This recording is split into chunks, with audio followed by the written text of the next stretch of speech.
can evaluate what is good about and what is bad about them, and obviously the way they stand. This horse has been in the field. It came out the field about 10 days ago. It's just had its fur off, just slightly back into work, and then it's going back to Holland. But so this just gives you a different, obviously, structure of animals. Like I said, the different ones we're going to see. This is a 7-year-old. So obviously you've got your list of confirmations that I wrote out for you. So you've got the length of the back. So what I mean by length of the back is here. This area from here to here.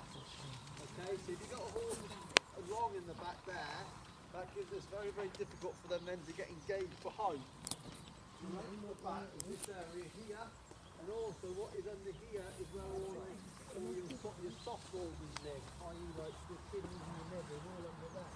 Okay, so that area there is really what you would pull your saddles forwards, and when we say your saddle slips back, the whole theory of that is because you don't want it to be sitting on this sensitive part of the horse's back. Okay, length of the neck. So what I say about the length of the neck is, if you look at that horse there, is the horse in proportion? So is the length of the neck in proportion with the horse's length of the back? This is a good example because this horse actually is in very good proportion of itself. Okay, so you think about the length of the neck. Is it too long? Is it too short? Okay, so this horse is a good example. It's got a nice length of the neck. Straightness of the leg. Now if you look at the way that horse is stood there, that is what you call, I give that nearly a 10 out of 10 for a front leg. You look at the length of its pastern, you look at the length of his bone, so it's not too long in the pastern. The pastern is from here to here. Okay, and it's not too upright on it. So what you don't want them too upright or too back. So that is in proportion. The whole horse's front leg is in proportion. The width between the legs. Why do you reckon I say about the width between the legs? What do you reckon goes underneath there? What do you reckon's under there? Heart and lungs. That's one of the biggest areas there. So if you've got a horse which is tight in between the legs, obviously that gives the heart and the lungs. It puts everything under pressure. So that area there is where all the heart and the lungs sit. So they've got a nice bit of width under there. Obviously that gives them a nice bit of area for the heart and the lungs to sit. Then I've got the width between the hooves. Again, we don't want the horse too close to one another. We want to have a nice bit of space. Obviously, the tighter they are together, the more they can forge, and the more they can catch themselves. So we're looking for a nice space in between the horse's legs. The size of the hooves. The reason why I put the size of the hooves. Why do you reckon I put the reason of the size of the hooves? Why have I put that, do you reckon? What does the hoof do? What does the hoof do to the horse? Take all the concussion. So if you've got a big horse on little hooves, what's that going to make? A lot of concussion. So you're looking for the foot bearing to be as wide as you can to obviously allow the horse. Like this horse's foot again is in proportion. So when it lands and you can take the weight evenly up through its body. Angle of the hoof, like I spoke about before, that's a nice angle of the hoof there. It's not too back on the heel and it's not too forward. Then we're looking for the muscles. What horses look weak, what horses look toned. So obviously the 2-year-old that comes out will look a lot weaker. So this horse, again, like I said to you before, if you look at that, what would tell you that horse is only just hasn't been long in work? Where would be if you were to improve that condition, where would you say the condition has to improve? Yeah, where else?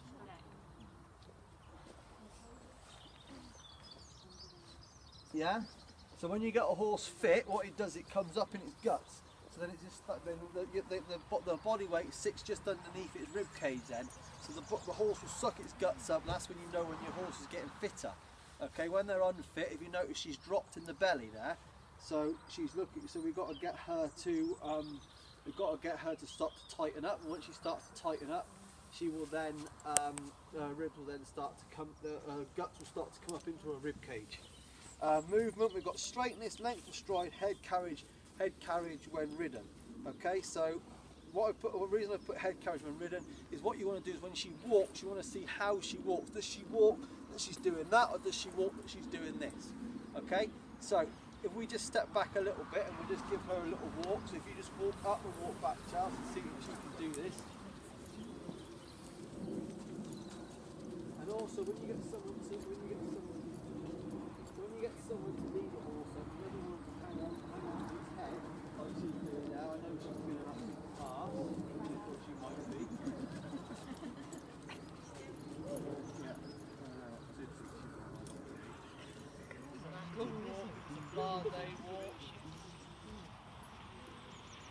Look at the back end now. Now look at her back end. She's an absolute power monkey behind.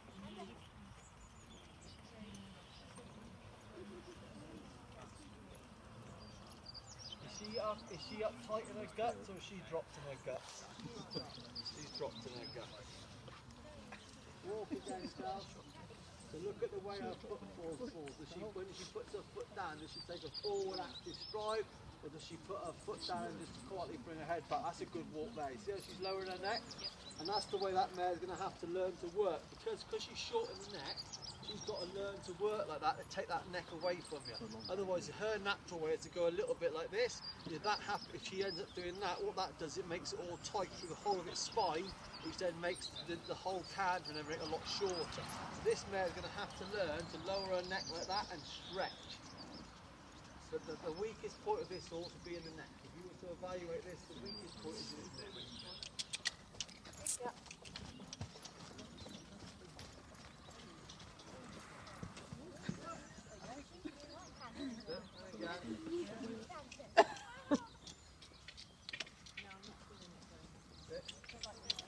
Then soften the rope.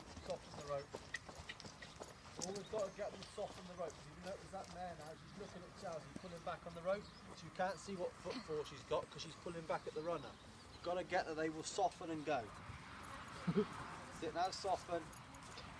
There, Nice. that's it there. That's better. If you start to soften through her neck. Once more, Charles. Now a canter. And soften, and soften. So you see that horse's natural instinct, look, is to pull the neck up and shorten up, yeah? Yeah. That's one thing that's got to be made, that's going to be man-made. To get her to stretch that neck down is going to be man-made because she doesn't want to do it. Her natural instinct is to pull her head up, and you can see how she pulls her ears back at you? And when you ride her, that's exactly what she does when you ride her. Good. Okay, that'll do, Charles. Loads and loads of time with this horse on the flat. I've even had dressage lessons with it because we realised to make this horse worth the value that he should be worth and the potential that he should be worth, he has to ride very, very well on the flat, and he has to realise that the rider is there. So the exercise that I draw up on the piece of paper for you, the sort of exercise that we're going to go through with him today, and the reason I put those exercises on is, again, exercises that you could do with any horse or any horse or any pony to get them supple through its back.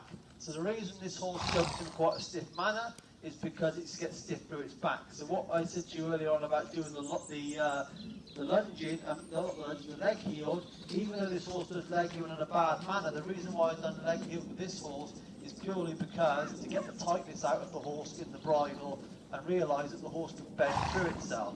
So if you notice, the first exercise that I've got on the bit of paper is a serpentine. Now, obviously you've seen exercises that I've put on there before about serpentines, and we've done a 3-loop serpentine. But what I've done with this time is we've had the serpentine all that is bending through his body. So the reason we're doing that is so he's consistently turning. So if I want to turn left here, I pull him round on himself, and then I keep coming round, so I'm going to come back up towards you, come back through, and then he bends back through himself this way. So what I wrote on the exercises there is just small serpentines that he's becoming soft through his body, and all the time that I'm bending him and making him crack through his spine. What I mean by crack through his spine is he's cracking through the vertebrae behind my saddle where the soft organs are. He's cracking through there, which also makes horses tight. So if you notice, when a horse does try and buck you off, its spine always comes up behind the saddle. So this is the exercise that I'm doing here. I'm bending it through its body to make it realise that it can actually turn round itself and it stays soft in the bridle. If you notice, it's inconsistent in the contact. It's a lot worse when we do it in the trot, but it's inconsistent in the contact. It goes from being probably a 2% soft in the hand. Like now it's lovely and soft, but when it gets up tight, it then goes to 10%, obviously. And round the course of fences, you can't keep it like that because you need the horse to be as soft as you possibly can.